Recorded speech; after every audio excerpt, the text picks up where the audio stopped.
Assalamualaikum warahmatullahi wabarakatuh. Kami dari kelompok dengan PBL berjudul Aplikasi Web Pengajuan dan Pengelolaan MBKM 2023 dengan kode PBL IF 24 akan mempresentasikan hasil pengerjaan terkait PBL ini.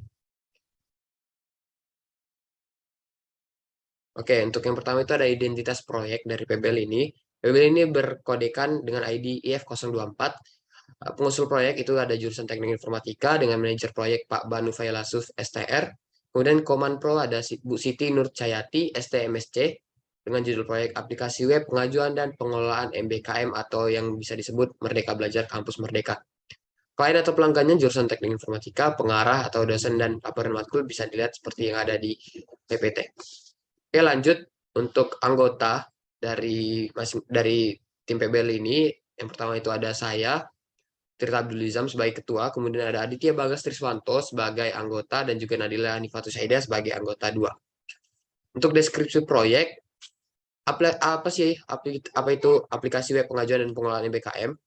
Aplikasi ini merupakan aplikasi yang berbasis website yang dibangun untuk membantu kegiatan mahasiswa Politeknik Negeri Batam yang akan atau sedang mengikuti kegiatan MBKM, mulai dari pengajuan pendaftaran, proses monitoring, sampai dengan pengecekan hasil nilai pada kegiatan tersebut. Aplikasi ini terdiri dari 7 role aktor, yaitu mahasiswa, tim reviewer, kepala program studi, sekretaris jurusan, kepala jurusan, dosen pembimbing, dan admin tata usaha. Untuk gambar umum aplikasinya ada di sebelahnya. Untuk gambar umum aplikasinya itu yang pertama, mahasiswa mendaftar kegiatan MBKM, kemudian TU mereka pendaftar, lanjut tim reviewer meninjau berkas pendaftaran, kemudian KPS memberikan usulan DASPEM, lalu Sekjur mereview usulan DASPEM, lalu Kajur menugaskan DASPEM atau dosen pembimbing, lalu dosen pembimbing memantau kegiatan dan menilai etos kerja mahasiswa. Lalu untuk luar yang dihasilkan, yang pertama itu ada diagram arsitektur. Untuk diagram arsitektur bisa dilihat seperti gambar di samping. Lalu untuk use case diagram bisa dilihat pada gambar di samping. Untuk kelas diagram seperti ini. Lanjut untuk entity relationship diagram seperti ini. Untuk model relasional juga seperti ini. Lanjut untuk table dummy, ini table yang kami gunakan untuk mengecek apakah program yang kami buat itu berhasil atau tidak. Ini data ecek-ecek. Lalu untuk database MBKM sendiri ini terdiri dari beberapa table, bisa dilihat pada gambar di samping. Ini juga database pada MBKM. Lalu untuk prototype sendiri bisa dilihat di link yang sudah ada pada PPT. Nih, link Figma-nya sudah ada. Jadi nanti bisa diklik atau bisa dicek. Nanti akan diarahkan ke halaman Figma yang tersedia. Lalu untuk functional requirement sendiri itu seperti ini. Bisa dibaca. Ini masih functional requirement juga. Lalu untuk non-functional requirements bisa dilihat seperti ini. Lalu untuk capaian projectnya itu kami mencapai secara persentase itu 50%, dikarenakan kami sudah mulai untuk mengerjakan di bagian pengodingan seperti itu. Lalu untuk bagian software yang telah dibuat bisa dilihat di slide selanjutnya.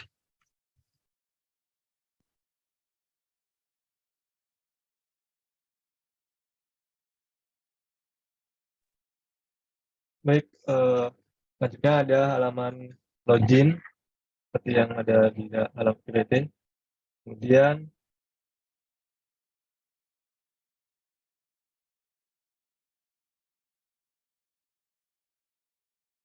Kemudian ada halaman daftar ajuan kegiatan dan status. Kemudian ada modal form. Kemudian selanjutnya ada detail ajuan dan pop-up pengajuan. Selanjutnya ada formulir pendaftaran dan berkas portofolio.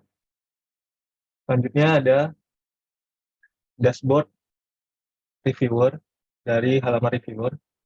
Selanjutnya ada daftar detail assessment dan data pendaftar detail assessment dan data pendaftar dari hasil assessment. Kemudian ada assessment formulir dan portofolio dan detail hasil assessment formulir dan portofolio. Selanjutnya ada pengajuan dosen pembimbing, dan modal form penentuan dosen pembimbing.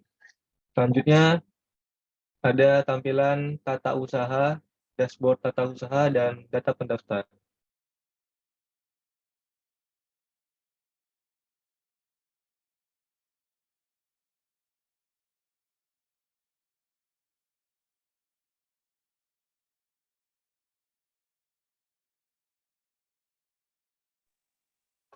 Selanjutnya untuk logbook di sini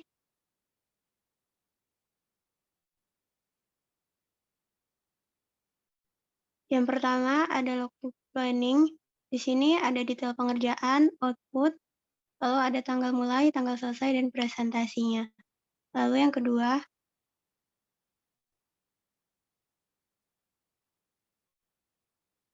ada logbook dengan tahapan analisis, bisa dilihat. Lalu yang ketiga, ada logbook dengan tahapan desain. Lalu yang keempat, ada logbook dengan tahapan implementasi. Lalu yang kelima, ada logbook dengan tahapan testing. Lalu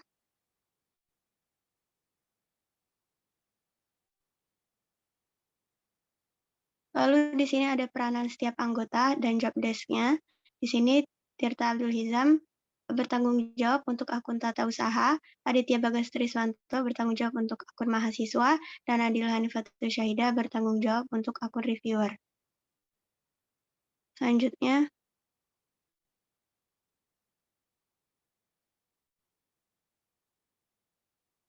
ini untuk kontribusi setiap anggota. Di sini ada kontribusinya, bisa dilihat. Ada Tirta Abdul Hizam, Aditya Bagas Triswanto, Adil Hanifatul Syahida, dan kontribusi bersama. Lalu selanjutnya,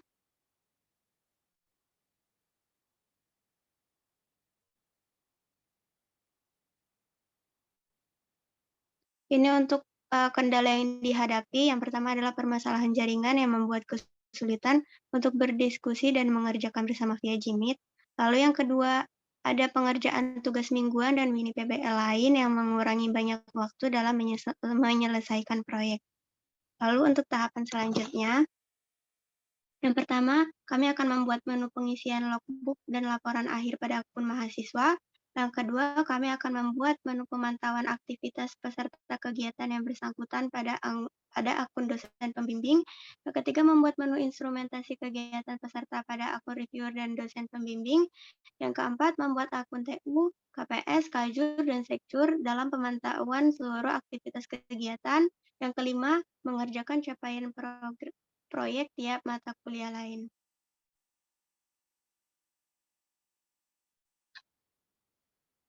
Mungkin cukup sekian dari kami. Terima kasih. Wassalamualaikum warahmatullahi wabarakatuh.